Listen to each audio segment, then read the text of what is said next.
What's going on, guys? Midwest Tokusatsu here, back with another news video. And today we've got just a full list of news to break down here. So of course, as always, we'll start off with Power Rangers because we have a really big breaking story to talk about here. Then we'll get into a little bit of Kamen Rider news, and even littler bit of Super Sentai news, and also some Ultraman. So let's get into it. So starting off, we got some breaking news this week about Hasbro's plans for the future of PR after Dino Fury. And this is coming from The Hollywood Reporter, and this was posted by the official Power Rangers page, so this is official news. And this is labeled, Power Rangers getting film and TV treatment from I'm Not Okay With This co-creator exclusive. So I'm not going to read the whole thing here, but I'm going to kind of talk about the most important elements from this. But I'll start off with, Jonathan Entwistle will shepherd the next series of screen adaptations as Hasbro's E1 arm takes the reins of the superhero franchise. The Power Rangers are morphing again. Jonathan Entwistle, the creator behind Netflix series The End of the Effing World, can't quite say it on this platform, has been entrusted to engineer and shepherd the next series of screen adaptations, of Power Rangers, the colorful Hasbro superhero property. So kind of moving down a little bit here. But while other recent efforts have focused primarily on the big screen, the new initiative will see Entwistle overseeing and directing both film and television adaptations. So that's the part we didn't know. So last year, of course, around December, we got word that this guy, Entwistle, was going to take the reins of the new PR movie Hasbro had planned. But now, on top of that, he's doing the next series after Dino Fury, which we didn't know yet. So continuing, this move comes as E1, the production banner acquired by Hasbro in late 2019, becomes more active in the development and the production of adaptations of Hasbro-based brands.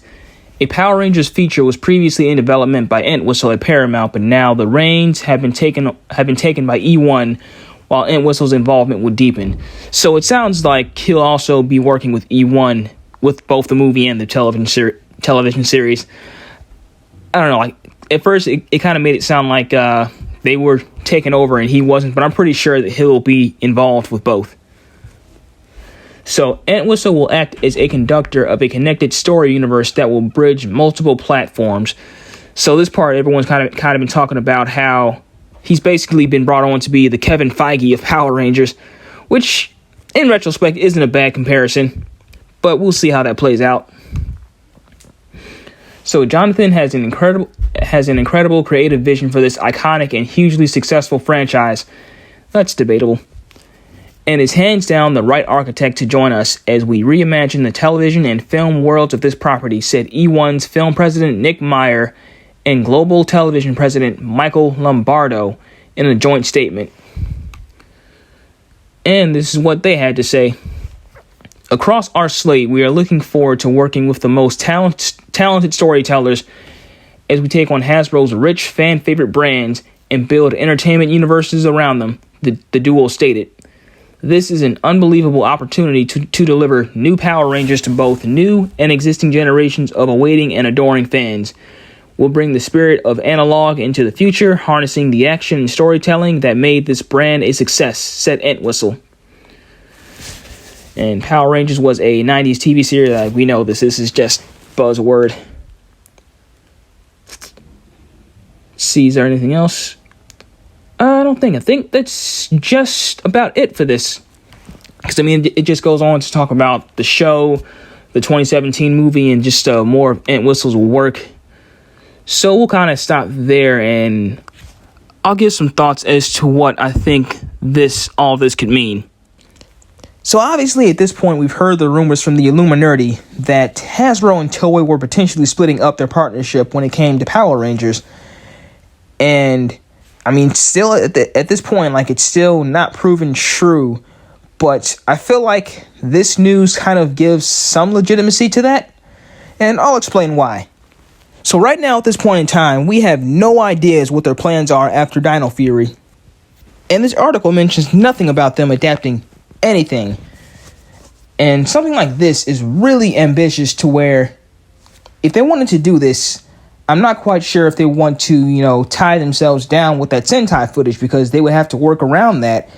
And I just don't see how that's possible if they want to pull something off like this. Because remember now, like, they paid $500 million for this franchise, and I don't think they would do that just to play by someone else's rules. Like, they want to bring this into their own vision without anyone else to say so. And I kind of understand that to a certain extent. Now, I know that adapting Sentai has been like the lifeblood of this show since its inception, but I think it's kind of time for it to evolve. And who knows, like, maybe their plans do involve adapting the Sentai still, and we just don't know how they could, like, work that out. But, right now, it's just really kind of hard to see. And I know many fans, myself included, were hoping for a Q-Ranger adaptation, but now I wouldn't hold my breath for it. It's not likely. So moving on, we've got some comic news for MMPR issue 55, and as we know, this is the last issue in the main MMPR series before we kind of move on into the two separate Mighty Morphin and Power Ranger series. And honestly, I myself need to catch up with this new with the recent Necessary Evil story arc, so I'm kind of behind. I hope to catch up eventually. But it is out in stores as of this week, and this issue involves a battle between the Thunderzords and the Dark Rangers, so that's really awesome. So last up for Power Rangers news, we have some Lightning Collection rumors coming from No Pink Spandex on Facebook, and this is for Wave 8, which is rumored to include Zeo Green, a re-release of Lost Galaxy Red in a single pack this time, without Cycle Red, SPD Pink, and Dino Thunder Blue. So correct me if I'm wrong, but I believe this is the first wave where everyone in the wave is from a team that's already been represented by someone else in previous waves. Because with Zeo, we already got red, gold, and blue. Lost Galaxy, it's red again. So, and we also got Magna Defender as well. And then SPD, we got red and Shadow Ranger and Omega Ranger, and Dino Thunder, we got, well, is red out yet? I'm not sure, but we got red and then also white. So now moving into Kamen Rider, we have an article from yukiac.weebly.com, and this is for Kamen Rider Gaim's Metal Yoshida to appear in Kamen Rider Saber. And it reads, it was announced that actor Metal Yoshida will appear in the next episode of Kamen Rider Saber.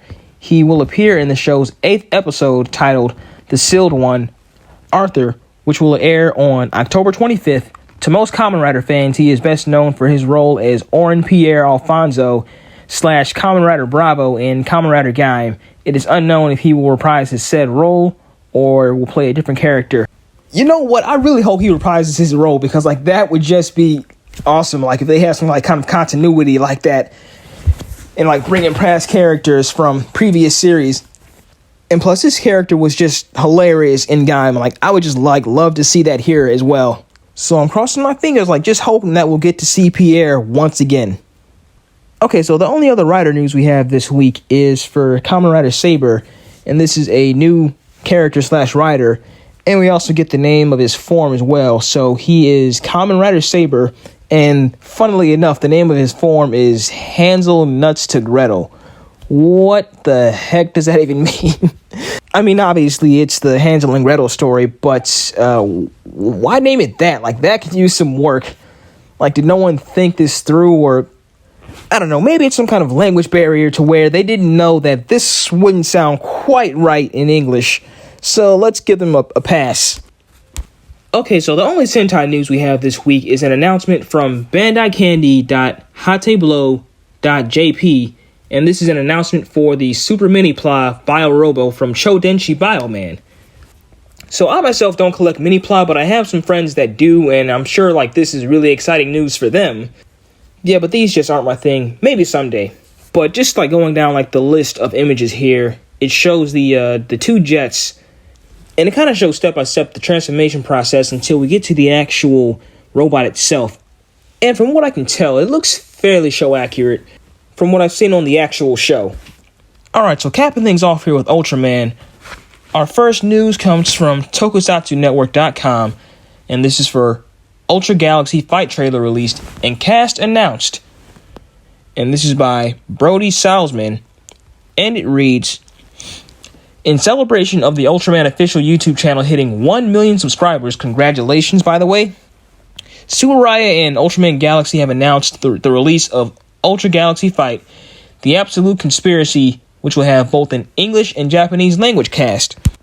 In addition to revealing much of the English and Japanese language cast, descriptions of all 3 chapters in this 10-episode special have also been revealed, and the trailer has been released, which is right here below.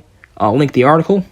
The official description of Ultra Galaxy Fight, The Absolute Conspiracy, is as follows.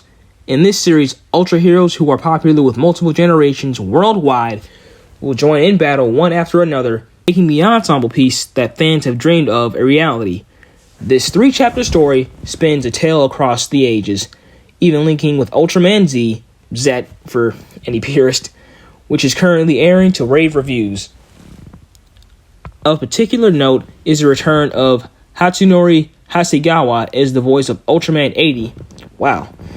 Previously, Hasegawa portrayed this Ultraman's human form, Takashi Yamato. Now, Hasegawa has returned for the 40th anniversary of the 1980 series. In Tsurai's official announcement, he was asked to explain who Ultraman 80 is and to provide a comment on his return to the role. Okay, so who is Ultraman 80? An Ultraman who believed that origin of monsters was the wicked hearts of human beings.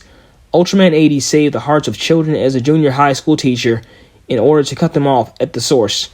After leaving Earth, he was admitted as one of the Ultra Brothers. He chases after Lugia, I'm not even going to try and pronounce that, sorry, who attacked Julian on planet Cannon and catches a glimpse of part of a galactic incident. Okay, so it kind of continues with his comments, so I'll stop there and just link the article below because it goes into pretty much the entire cast. So I'm pretty new to the lore of Ultraman, but I do know they kind of do these side movies in between series. And also, it's great that they got the actor back for Ultraman 80 because from what I've seen with most series, judging by how many crossovers they do every single season, I never see him show up anywhere. So I'm not sure if that's because I haven't noticed him at all, but it's nice that they got him back though. So Ultra Galaxy Fight, The Absolute Conspiracy, it premieres on the Ultraman official YouTube channel at 10 a.m. on November 22nd, 2020, and episodes will be made available worldwide. Alright, so continuing Mill Creek's Blu-ray release of the Ultra series, we now have an announcement and official release date for Ultraman Taro. So this is coming from Media Play News, link will be in the description, and they have the release date set at January 12th for next year. And there's an entire article written out here, but we really don't need to get into that, so all we need to know is that Ultraman Taro is coming on Blu-ray January 12th, and it's going to come in the regular edition and also Steelbook edition as we've come accustomed to. And it's great that Mill Creek is continuing their releases of Ultraman, and of course, next month we know that they're going to be streaming all of their content on Shout Factory, so we've also got that to look forward to. And right now, it's up for pre-order on Blu-ray.com, and I will be sure to put the link in the description for that as well. Okay, so last but definitely not least, we have a birthday celebration for Mr. Susumu Kurobi, who we know as Shin Hayata from the original Ultraman series, and he is celebrating his 81st birthday this week. So, happy birthday, Mr. Susumu Kurobi. So that's about all I have for you this week, so as always, be sure to like, comment, and subscribe. Be sure to like my Facebook page at Tokusatsu. Link will be in the description down below. We are also on Twitter, Instagram, and Patreon. And this is your captain, signing out.